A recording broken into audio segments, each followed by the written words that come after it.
Now what we're doing at the moment is selecting a filter for a formal outdoor pond, and we don't want anything to go external in the pond. So what we've done is we've gone ahead with a Maxi 1 Aquarel filter, which is a very large biological mechanical filter. So these can be ran submersed in the pond, so the water comes in through these grates at the top, which is effectively here. It goes down through brushes, down through filter mats, down through biological filter balls, and then the water will come out of the bottom, which we've actually connected a pump on. At the moment we've got way too much pipe just because we haven't decided exactly where the pump's going to be situated. But because it's an 800 high pond, we're thinking that we're going to be placing the pump straight on top of the unit like this. So the water's going to suck in through the top of this unit, it's going to get biologically broken down, then it's going to go through a fully submersible UV sterilizer, then it's going to go through the filter, the pump itself. When this pump shoots, we're going to try and exit the water in a way that's going to create kinetic energy in the pond. We want to see the water moving around in the pond.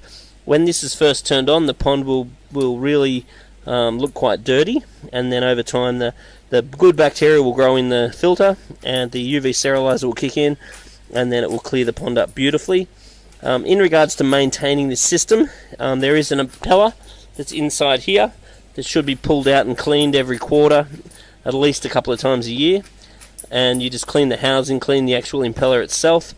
Now it's a very large filter, so therefore it probably won't need to be cleaned much more than once a quarter, but when you do clean it once a quarter, in a perfect world you just pull the unit out, you open up these clips, you clean off the brushes, which will be covered in leaves and so forth. You clean all these mats in by wringing the mats out in water from the fish pond, not water from the tap.